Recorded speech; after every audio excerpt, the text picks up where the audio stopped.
Do you want to avoid a flooded basement?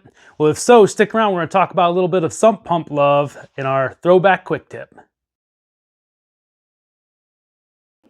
So today's quick tip has to do with your sump pump that's in the basement. It's one of the most important pieces of equipment in your house because it keeps everything in your basement safe by ejecting excess groundwater and keeping your basement dry.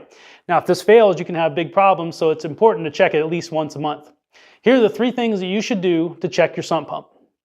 Number 1, make sure the pump itself is actually working.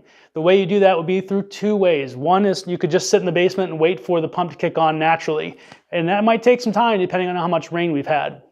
The easier way to do that would be either take a big 5-gallon bucket of water and dump it into your sump, or you can trick it to think that there's water there by lifting up on the float mechanism that's actually in the pit.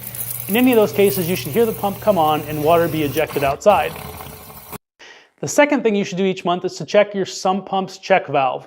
So the check valve is this piece of equipment right here, and a lot of times it's black and not white, and it has rubber, it looks like a rubber pipe kind of with a square in the middle, and then it would have a couple of band clamps to keep it secure to the pipe. But check to make sure that's not leaking. I've seen a lot of times where people have that leak and then it ruins something that's finished very near it. So it's important to check that out too. Now the last thing you should check every month is actually not in your basement at all, it's outside. And that's where your sump pump is pumping the water to.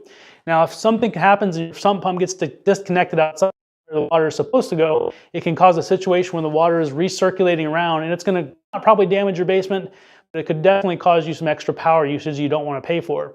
So make sure that the pipe coming out of the house goes into something that So those are the 3 things that you should be doing every month to make sure your basement stays nice and dry. So there you have it. I hope you enjoyed the Throwback Quick Tip for this month.